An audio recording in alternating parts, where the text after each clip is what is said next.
नमस्कार दोस्तों, आप सबका स्वागत है हमारे यूट्यूब चैनल टारगेट विद गौरव पर। आज हम आप लोगों के लिए ईवीएस के टॉप 20 मोस्ट इंपॉर्टेंट क्वेश्चन लेकर आए हैं, जो कि परीक्षा की दृष्टि से बहुत ही महत्वपूर्ण है। हम आप लोगों की ईवीएस की सेट बाय सेट प्रैक्टिस करवा रहे थे, जिसमें ये सेट नंबर 5 है। इसके सारे क्वेश्चन पिछली परीक्षाओं में पूछे गए हैं और अगले आने वाली परीक्षाओं में पूछे जाने की संभावना 100% है। इसलिए आप लोग पूरा वीडियो देखिए और सारे क्वेश्चन याद कर लीजिए, क्योंकि ऐसे ही क्वेश्चन आपको परीक्षाओं में देखने को मिलेंगे और जिससे क्वेश्चन आप लोगों के गलत नहीं होंगे। चलिए क्वेश्चन देख लेते हैं क्या है। क्वेश्चन नंबर 1, सौर विकिरण की सबसे महत्वपूर्ण भूमिका है। सौर विकिरण की सबसे महत्वपूर्ण भूमिका किसमें है? तो ऑप्शन देख लेते हैं। ऑप्शन ए कार्बन चक्र में, ऑप्शन बी हाइड्रोजन चक्र में, ऑप्शन सी जल चक्र में, ऑप्शन डी नाइट्रोजन चक्र में। जो इसका सही आंसर हो जाएगा वो क्या हो जाएगा? ऑप्शन नंबर सी, जल चक्र में। सौर विकिरण बेसिकली क्या होता है? सूरज से जो ऊष्मा आती है, जिससे जो समुद्रों में जल एकत्रित रहता है वो जलवाष्प के रूप में ऊपर जाता है, जिससे बारिश होती है। चलिए अगला क्वेश्चन देख लेते हैं। वर्षा की मात्रा निर्भर करती है, वर्षा की मात्रा निर्भर करती है। ऑप्शन देख लेते हैं। ऑप्शन ए हवा के दबाव पर, ऑप्शन बी वायुमंडल में नमी पर, ऑप्शन सी जल चक्र पर, ऑप्शन डी तापक्रम पर। जो इसके क्वेश्चन है वर्षा की मात्रा बेसिकली किस पर डिपेंड करेंगी? तो वो जो वर्षा की मात्रा डिपेंड करेगी वो किस पर डिपेंड करेगी? वायुमंडल की नमी पर। इसलिए ये क्वेश्चन बहुत ही महत्वपूर्ण है। इसका जो सही आंसर क्या होगा? सही आंसर हो जाएगा वायुमंडल की नमी। वायुमंडल में जो नमी होगी उसी पे वर्षा की मात्रा डिपेंड करती है। अगला क्वेश्चन देख लेते हैं। पेड़ पौधे प्रदूषण को घटाते हैं क्योंकि वे अवशोषित करते हैं। पेड़ पौधे प्रदूषण घटाते हैं, ये तो आप लोगों को पता ही है, लेकिन वो अवशोषित क्या करते हैं? ऑप्शन देखते हैं। Sulphur dioxide, option B carbon dioxide, option C carbon monoxide, option D nitrogen. तो जो पेड़ पौधे अवशोषित करते हैं वो क्या अवशोषित करते हैं? Carbon dioxide. पेड़ पौधे कार्बन डाइऑक्साइड अवशोषित कर लेते हैं और पेड़ पौधों से वायु प्रदूषण तो कम ही होता है, ऊपर से ध्वनि प्रदूषण भी कम होता है, जिससे पेड़ पौधों का प्रयोग कहाँ किया जाता है? ग्रीन मफलर हम आप लोगों को बता चुके हैं, आप पिछले वीडियो में देख सकते हैं। अगला क्वेश्चन देख लेते हैं। किस अनुच्छेद को डॉक्टर अम्बेडकर ने संविधान का हृदय तथा आत्मा कहा है? ये बहुत ही महत्वपूर्ण प्रश्न है, बहुत बार परीक्षा में पूछा गया है, पिछले टेट और सीटेट दोनों में। इसलिए आप लोग ये क्वेश्चन तो जरूर याद कर लीजिए। इसका जो सही ऑप्शन हो जाएगा, ऑप्शन पहले देख लेते हैं। ऑप्शन ए अनुच्छेद 13, ऑप्शन बी अनुच्छेद 32, ऑप्शन सी अनुच्छेद 57, ऑप्शन डी अनुच्छेद 15। तो इसका जो सही आंसर हो जाएगा वो क्या हो जाएगा? अनुच्छेद 32। अनुच्छेद 32 ये बहुत महत्वपूर्ण प्रश्न है, इसे आप लोग जरूर याद कर लीजिए। चलिए अगला क्वेश्चन देख लेते हैं। ध्वनि प्रदूषण मापन की इकाई है। ध्वनि प्रदूषण जो मापा जाता है उसकी इकाई क्या है? ऑप्शन देख लेते हैं। Option A phon, option B deci, option C decibel, option D decimal. बहुत महत्वपूर्ण है कि चारों ऑप्शन आप लोग पढ़िए, किसी भी क्वेश्चन को पूरा पढ़िए, उसके बाद उसके जो ऑप्शन दिए हुए हैं उनको भी पूरा पढ़िए, तब जाके सही आंसर दीजिए, नहीं तो क्वेश्चन ज़रूर गलत हो जाएगा। इसलिए आप लोग ये ज़रूर ध्यान रखिए। इसका जो सही आंसर हो जाएगा वो क्या हो जाएगा? Option number C, decibel. चलिए अगला क्वेश्चन देख लेते हैं। भारतीय संसद भवन का डिजाइन किसने तैयार किया? ये बहुत महत्वपूर्ण प्रश्न है, ये सारे स्टेट एग्जाम में पूछा जाता है। अभी आने वाली वैकेंसी जो यूपीएससी की है इसमें भी ये क्वेश्चन बहुत महत्वपूर्ण है, उसको देखते हुए भी, और टेट सीटेट में तो ये बहुत ही महत्वपूर्ण प्रश्न है आने के लिए। ऑप्शन देख लेते हैं। अल्बर Aalto, option B Michael Graves, option C Edwin Lutyens, option D Renzo Piano. इसका जो सही आंसर हो जाएगा ऑप्शन सी एडविन लुंटियस। अगला क्वेश्चन देख लेते हैं। भारतीय संविधान में विधि का शासन विचार कहाँ से लिया गया? ये बहुत महत्वपूर्ण प्रश्न है, ये बहुत ही महत्वपूर्ण प्रश्न है। इसमें से टेट और सीटेट में संविधान से लगभग 5 क्वेश्चन जरूर आते हैं, 4 से 5 क्वेश्चन टेट सीटेट में ज़रूर आता है। इसलिए आप लोग संविधान को बेसिकली ज़रूर ध्यान रखिए और धीरे धीरे पढ़ते रहिए, क्योंकि संविधान बहुत ज़्यादा है। इसलिए आप लोग धीरे धीरे प्रैक्टिस करते रहिए, क्वेश्चन देखते रहिए, क्योंकि थ्योरी बहुत ज़्यादा हो जाएगी। इसलिए आप लोग अगर क्वेश्चन देखेंगे, याद रहेगा, तो आप आसानी से कर सकते हैं। चलिए इसके ऑप्शन देख लेते हैं। Option A Switzerland, option B America, option C England, option D Ireland. इसका जो सही आंसर हो जाएगा वो क्या हो जाएगा? इंग्लैंड। ये हम लोग कैसे याद कर सकते हैं, क्योंकि जो अंग्रेज़ हमारे यहाँ आए थे उन्होंने हम लोगों के ऊपर क्या किया था, शासन किया था। इसलिए हम इससे याद कर सकते हैं, जो अंग्रेज़ थे इंग्लैंड से आए थे वो हम उन लोगों ने हमारे ऊपर शासन किया था। इसलिए विधि का शासन कहाँ से लिया गया है, इंग्लैंड से लिया गया है, ब्रिटेन से लिया गया। आयरलैंड से क्या लिया गया, आयरलैंड से आपका लिया गया नीति निर्देशक तत्व। नीति निर्देशक तत्व कहाँ से लिए गए हैं, वो कहाँ से लिए गए हैं, आयरलैंड से। अमेरिका से क्या लिया गया है, मौलिक अधिकार। अमेरिका से मौलिक अधिकार लिए गए हैं। ये क्वेश्चन तीनों बहुत महत्वपूर्ण है, इनका ज़रूर आप लोग ध्यान रखिए। अगला क्वेश्चन देख लेते हैं। लोकसभा की कार्यवाही के प्रथम घंटे को कहा जाता है। लोकसभा की कार्यवाही के प्रथम घंटे को कहा जाता है। ये बहुत महत्वपूर्ण प्रश्न है, हमेशा आता है टेट सीटेट की दृष्टि से, ये बहुत ही महत्वपूर्ण प्रश्न है। चलिए इसके ऑप्शन देख लेते हैं। ऑप्शन ए शून्यकाल, ऑप्शन बी सार्वजनिक काल, ऑप्शन सी प्रश्नकाल, ऑप्शन डी विशेषाधिकार काल। इसका जो सही आंसर हो जाएगा वो क्या हो जाएगा, प्रश्नकाल।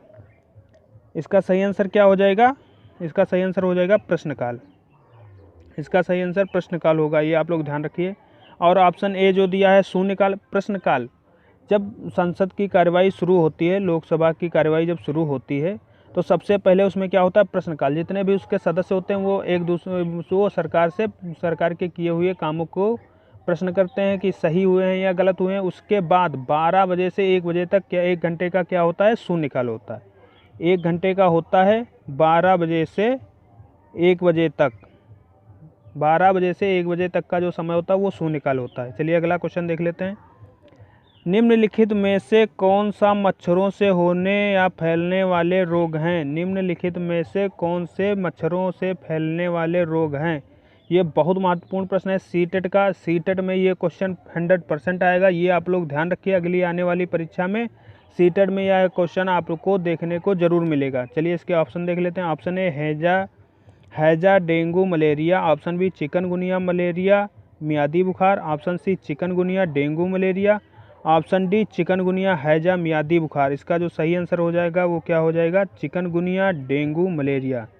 चिकनगुनिया डेंगू मलेरिया किससे होता है, मच्छरों से होता है। चलिए अगला क्वेश्चन देख लेते हैं। अगला क्वेश्चन क्या है, बिहार राज्य के लोगों के लिए मधुमक्खी पालन शुरू करने की सबसे अच्छी विधि है, अवधि है। बिहार राज्य में मधुमक्खी पालन बहुत महत्वपूर्ण एक तत्व है। मधुमक्खी पालन सबसे ज़्यादा कहाँ होता है, बिहार में ही होता है। इसका ऑप्शन देख लेते हैं। ऑप्शन ए अप्रैल से जून, ऑप्शन बी जुलाई से सितंबर, ऑप्शन सी अक्टूबर से दिसंबर, ऑप्शन डी जनवरी से मार्च। इसका जो सही आंसर होगा वो क्या होगा, अक्टूबर से दिसंबर। अक्टूबर से दिसंबर का जो टाइम होता है वो जलवायु की दृष्टि से मधुमक्खी पालन के लिए सर्वोत्तम होता है। चलिए अगला क्वेश्चन देख लेते हैं। चुकंदर पौधे का कौन सा भाग है। अगला क्वेश्चन देखते हैं। चुकंदर पौधे का भाग है। ऑप्शन ए मुख्य जड़, ऑप्शन बी तने का कंद, ऑप्शन सी प्रकंद, ऑप्शन डी आकस्मिक। इसका जो सही आंसर क्या हो जाएगा, इसका सही आंसर हो जाएगा मुख्य जड़। जो आपका चुकंदर है वो क्या है, एक मुख्य जड़ है। चुकंदर मुख्य जड़ है पौधे का। चलिए अगला क्वेश्चन देख लेते हैं। आनुवांशिकता की बुनियादी इकाई है। आनुवांशिकता की बुनियादी इकाई है। पहले आप लोग ऑप्शन 4 पढ़ लीजिए, उसके बाद आंसर कीजिए, नहीं तो गलत हो जाएगा। Option A DNA, option B RNA, option C chromosome, option D gene. सभी लोग ध्यान नहीं देंगे, अगर आप लोग ऑप्शन सारे नहीं पढ़ेंगे तो आप लोग डीएनए लगा के चले आएंगे, जो कि क्वेश्चन गलत हो जाएगा। इसलिए आप लोग पहले चारों ऑप्शन जरूर पढ़िए। इसका जो सही आंसर होगा वो क्या होगा, जीन। आनुवंशिकता की बुनियादी सबसे छोटी इकाई पूछ रहा है। बुनियादी मतलब सबसे छोटी इकाई क्या है, जीन। डीएनए है, डीएनए से आनुवंशिकता पता चलती है, लेकिन डीएनए में भी जो सबसे छोटा है वो क्या है, जीन। जीन जो कि डीएनए में पाया जाता है। चलिए अगला क्वेश्चन देख लेते हैं। पर्यावरण पढ़ाने की निम्नलिखित विषयों में से कौन नहीं है। पर्यावरण पढ़ाने की विधियों में निम्नलिखित में से कौन नहीं है। तो ये क्वेश्चन सीटेट का बहुत महत्वपूर्ण प्रश्न है। सीटेट पेडागोजी में ऐसे क्वेश्चन जरूर आते हैं। मैं आप लोगों के लिए सीटेट की पेडागोजी के इम्पोर्टेंट 50 क्वेश्चन बना दूंगा, उसी में से आपको सारे क्वेश्चन देखने को मिलेंगे। इसलिए आप लोग बिल्कुल धीरज रखिए और हमारे साथ बने रहिए, हमारे सारे वीडियो देखिए। सीटेट प्लस टेट में आप लोगों के 20+ नंबर लाने की गारंटी मैं दे रहा हूँ। आप लोग टेंशन मत लीजिए, बस हमारे साथ जुड़े रहिए। चलिए इसके ऑप्शन देख लेते हैं। ऑप्शन ए व्याख्यानों द्वारा स्पष्ट करना, ऑप्शन बी समस्या समाधान, ऑप्शन सी सहयोगात्मक अधिगम, ऑप्शन डी निर्देशित खोज। तो इसका जो सही आंसर हो जाएगा वो क्या हो जाएगा, व्याख्यानों द्वारा स्पष्ट करना। पर्यावरण पढ़ाने की जो विधि है वे विधि नहीं है। जो व्याख्यानों द्वारा स्पष्ट करना पर्यावरण पढ़ाने की विधि नहीं है, क्योंकि आप किसी भी छोटे बच्चे को व्याख्यान देकर नहीं समझा सकते। अगर आप व्याख्यान दे देंगे तो उसका इंटरेस्ट नहीं रह जाएगा पढ़ाई में। अगर इंटरेस्ट नहीं हो जाएगा तो आपका पढ़ाना सब बेकार। चलिए अगला क्वेश्चन देख लेते हैं। गाजर का नारंगी रंग किसके कारण होता है? गाजर का नारंगी रंग किसके कारण होता है? तो नारंगी रंग किसके कारण होता है? Option A capsaicin, option B यह मिट्टी में उगती है, option C carotene, option D lycopene. इसका जो सही आंसर हो जाएगा वो क्या हो जाएगा, कैरोटीन। इसका सही आंसर हो जाएगा वो हो जाएगा कैरोटीन। चलिए अगला क्वेश्चन देख लेते हैं। निम्नलिखित में से किस देश में अमेजन नदी बहती है? निम्नलिखित में से किस देश में अमेजन नदी बहती है? ये बहुत महत्वपूर्ण प्रश्न है भूगोल का। चलिए ऑप्शन देख लेते हैं। Option A USA, option B France, option C Brazil, option D Canada. इसका जो सही आंसर हो जाएगा ब्राज़ील। ब्राज़ील हो जाएगा, क्योंकि इसका जो सही आंसर हो जाएगा वो क्या हो जाएगा, ब्राज़ील। क्योंकि जो अमेजन नदी बहती है वो दक्षिणी अमेरिका में बहती है, इसलिए इसका सही आंसर होगा ब्राज़ील। और अमेजन नदी बहती कहाँ से है, स्टार्ट कहाँ से होती है बहना, एंडीज़ की जो पर्वत श्रृंखला है वहाँ से निकलती है और पूर्व की ओर बहते बहते वो अटलांटिक महासागर में मिलती है जाके। और एक चीज़ याद रखिए अमेजन नदी का फैक्ट, अमेजन नदी की सबसे ज़्यादा जल धारण क्षमता है। सबसे ज़्यादा जल कहाँ पाया जाता है, अमेजन नदी में ही पाया जाता है। चलिए अगला क्वेश्चन देख लेते हैं। सह्याद्री पर्वत श्रृंखला का अन्य नाम है? सह्याद्री पर्वत श्रृंखला का अन्य नाम है। ऑप्शन देख लेते हैं। ऑप्शन ए मध्य Himalaya, option B Shivalik, option C पश्चिमी घाट, ऑप्शन डी पूर्वी घाट। इसका जो सही आंसर क्या हो जाएगा वो हो जाएगा पश्चिमी घाट। पश्चिमी घाट को ही सह्याद्री पर्वत श्रृंखला भी कहते हैं। इसकी जो लंबाई है पश्चिमी घाट की 1600 किलोमीटर है, 1600 किलोमीटर है। और ये शुरुआत कहाँ से होती है पश्चिमी घाट की, गुजरात से लेकर आपके तमिलनाडु कन्याकुमारी तक। गुजरात, महाराष्ट्र, गोवा, केरल, कर्नाटक, तमिलनाडु, कन्याकुमारी, ये सब आपके इसी पश्चिमी घाट में ही पड़ते हैं। सबसे ज़्यादा जैव विविधता भी यहीं पाई जाती है। आप लोग ज़रूर ध्यान रखिए, फैक्ट तो हैं थोड़े, ये बहुत महत्वपूर्ण फैक्ट हैं, ये यही पूछे जाते हैं। चलिए अगला क्वेश्चन देख लेते हैं। अंतर्राष्ट्रीय पृथ्वी दिवस कब मनाया जाता है? अंतर्राष्ट्रीय पृथ्वी दिवस कब मनाया जाता है? दिवस और संस्थानों से एक एक क्वेश्चन 100% आता है, स्टेट और सीटर दोनों में, इसलिए आप लोग ये दोनों फैक्ट जरूर याद कर लीजिए। मैं आप लोगों को महत्वपूर्ण दिवसों की 30 महत्वपूर्ण दिवसों की सूची प्रोवाइड करवा दूंगा PDF के माध्यम से, जिसमें से आप लोगों को एक क्वेश्चन जरूर देखने को मिलेगा। महत्वपूर्ण दिवसों की 30 सूची और 30 महत्वपूर्ण संस्थानों की सूची, बस उन्हीं को याद कर लीजिए, उन्हीं में से आप लोगों को एक एक क्वेश्चन देखने को मिलेगा। चलिए ऑप्शन देख लेते हैं। ऑप्शन ए 22 मार्च, ऑप्शन बी 22 अप्रैल, ऑप्शन सी 22 मई, ऑप्शन डी 10 जून। इसका जो सही आंसर हो जाएगा वो क्या हो जाएगा, ऑप्शन बी 22 अप्रैल।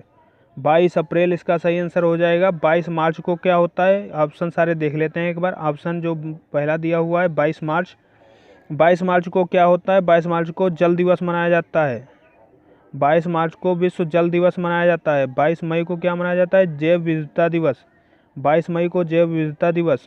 और जो ऑप्शन डी दिया हुआ है 10 जून को मनाया जाता है विश्व भूगर्भ जल दिवस। विश्व भूगर्भ जल दिवस, विश्व जल दिवस अलग है और विश्व भूगर्भ जल दिवस अलग है। चलिए अगला क्वेश्चन देख लेते हैं। विश्व जल दिवस कब मनाया जाता है? अभी हमने आप लोगों को बताया विश्व जल दिवस कब मनाया जाता है। इसका जो ऑप्शन देख लेते हैं। ऑप्शन है 20 मार्च, ऑप्शन बी 22 मार्च, ऑप्शन सी 23 मार्च, ऑप्शन डी इनमें से कोई नहीं। इसका सही आंसर हो जाएगा 22 मार्च। 22 मार्च को विश्व जल दिवस मनाया जाता है। ऑप्शन ए देख लेते हैं 20 मार्च। 20 मार्च को क्या मनाया जाता है, विश्व गौरैया दिवस। ये भी बहुत महत्वपूर्ण प्रश्न है, पिछली परीक्षा में 2 से 3 बार पूछा गया है। विश्व गौरैया दिवस कब मनाया जाता है, 20 मार्च को। 23 मार्च को क्या मनाया जाता है, विश्व मौसम विज्ञान दिवस मनाया जाता है। कब, 23 मार्च को। विश्व मौसम दिवस मनाया जाता है 23 मार्च को। चलिए अगला क्वेश्चन देख लेते हैं। क्वेश्चन नंबर 19, वन अनुसंधान संस्थान स्थित है? ऑप्शन ए भोपाल में, ऑप्शन बी देहरादून में, ऑप्शन सी शिमला में, ऑप्शन डी रांची में। इसका जो सही आंसर हो जाएगा वो क्या हो जाएगा, देहरादून में। इसका सही आंसर हो जाएगा देहरादून में। चलिए अगला क्वेश्चन देख लेते हैं। क्वेश्चन नंबर 20, केंद्रीय प्रदूषण नियंत्रण बोर्ड कहाँ है? केंद्रीय प्रदूषण नियंत्रण बोर्ड कहाँ है? ये बहुत इंपॉर्टेंट क्वेश्चन है और बहुत ही सरल क्वेश्चन। इसका आप लोगों को 5 सेकंड का टाइम देखते हैं आप लोग कर पाते हैं या नहीं कर पाते हैं।